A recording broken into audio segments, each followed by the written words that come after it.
So, morning, Mike and Dave. How you doing? Very Morning, good, very thanks, well. Jules. Good, Excellent.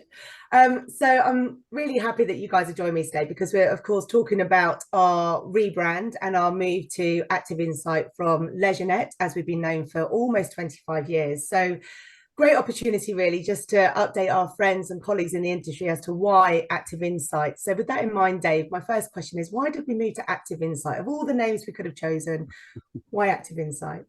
I think, Jules, a number of people will have heard me said that we need to change the word leisure because leisure isn't reflective of what we do within our industry, within our sector.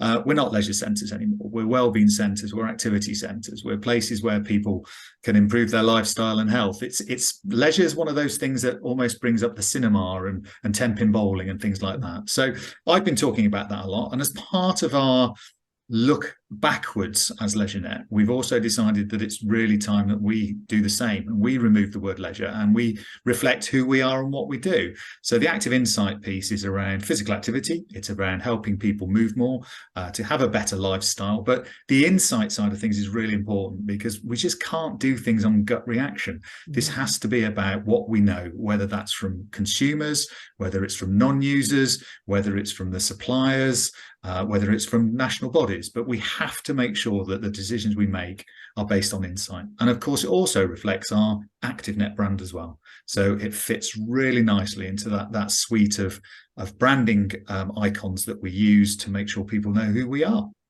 Yeah, absolutely. It certainly brings it all together. And your point there on insight, that's at the heart of everything that we do, that data-driven decision. So Mike, Mm. approaching our 25th year. So tell us about the journey.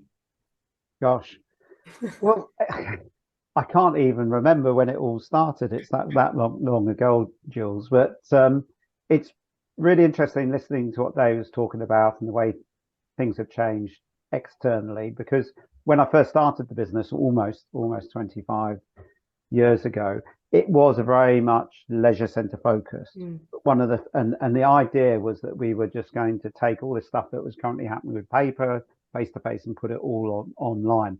Now that didn't happen because the sector wasn't ready for that, and the technology wasn't there to do everything online. But we did start things like e-focus, for example, gathering feedback. We did start the surveying, very much in those early days.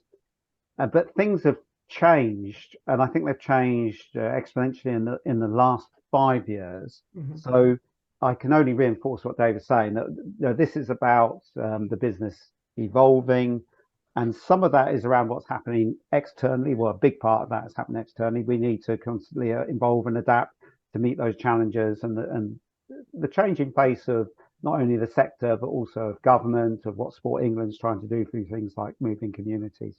But I guess the reason why it's really important, and we decided to do it this year, is there's been some internal things happening as well. So there's been some structural reorganization in terms of our shareholders. We've had three really good external shareholders who are almost like non-execs on our board. But myself and Dave have taken the decision over the last 12 months. We've bought them out, so we now own the business, 100%. Big thank you out to those guys. They know who they are. Also, we've got some big plans with eFocus development, which hasn't really changed for 20-25 years, and you're heading that up, Jules. So I think it was a good time from that point of view. And then finally, ActiveNet has always been a big part, not always, the last 10 years. ActiveNet has been a big part of LeisureNet, and we've got two new exciting events which are going to be shortly announced in that ActiveNet family.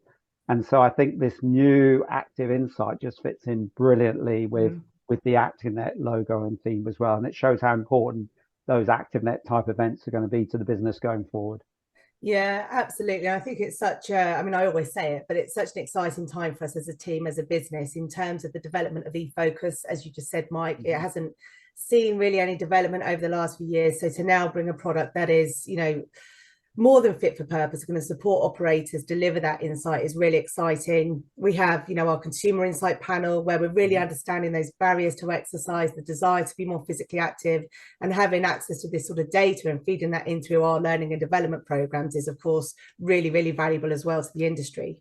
So Lots going on. Mm. So what can the industry expect from us? Dave, I'll come back to you for this one, and then to yourself, Mike, please.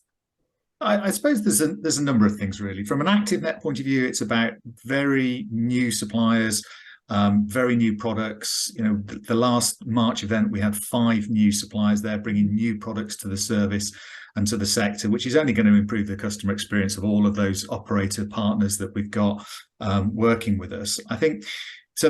We're going to keep driving that. We're going to keep bringing new things to the marketplace via our ActiveNet events. I think from a consultancy point of view, it really is reinforcing the value of insight. So we've been asked to put some training and development ideas together for people. And every time we put it together, we start with insight. What's happening in your location? What's happening in your locality? What are the things that your customers or non-customers are saying? How can we build that into the learning and development? So I think we're really going to push more, and we've always done it well, but I think insight has to be an integral part of anything we do around consultancy, around learning and development, and absolutely lots of new opportunities to try new things via the ActiveNet partnership. Brilliant. Thanks, Dave. Mike? Yeah, I was just thinking then that listening to Dave speaking, that it's interesting that LeisureNet, the original title of LeisureNet was LeisureNet Solutions, and we actually over the last few years have really dropped the solutions. We won't talk about it, and I think it's really interesting. We've now moved from something which talks about solutions to something that talks about insight. And some of the when we have these chats, we call it insight, data, insight, action, and it is very much about that. We're the bit in the middle. So yes, we collect some of our own data, but equally we use other data sets. We provide the insight and give that platform for people to take action. There's nothing worse than people doing any sort of research, and we've had numerous examples of this over the last 25 years where we've done some incredible research, but it's not turned into insight and it's not stimulated action. So the whole business now is going to be very much around, yes, we're the people that can create that insight to help you develop your own action plans.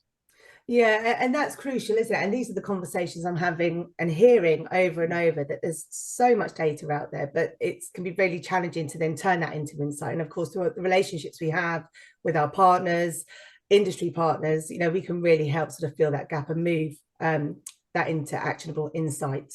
I mean, for me, I'm approaching a year here, which absolutely blows my mind, being part of the Active Insight team. And I sort of reflect on where we've been over the last year and where we're going, and we're moving quickly. Things are really happening, which I think is incredible. Again, Moving Communities, Mike, is a great example of the sort of work that we're doing within the industry. So tell us a bit more around Moving Communities at the moment. Yeah, I mean, we've been involved for over 10 years now in various Sports England initiatives, going back to Quest and MBS and then some of the interventions that were put in place during COVID. So really proud that we're still involved, working with our other partners. Right Directions is still leading up on Quest, for Global still leading up very much on the data collection and the data hub side of things. And I'm really excited that this year we've finally got a standardized benchmarkable community survey out there, online community survey, because the sector's needed this for decades, really, a way of going out to the community and asking them some standardized questions so we can see how active they are and how we can get them more active, what they think about leisure centres, sports centres, health clubs, what they think about the outdoor spaces and the blue spaces and the green spaces that are out there. So I think all of that movement within Moving Communities, away from being sports and leisure centre focused to the wider outdoors and the wider community is really exciting as well. Plus the customer experience survey, we haven't forgotten how important it is to understand the user perception, and we're now in our 3rd year, and that's live at the moment, of the sector's biggest customer experience survey.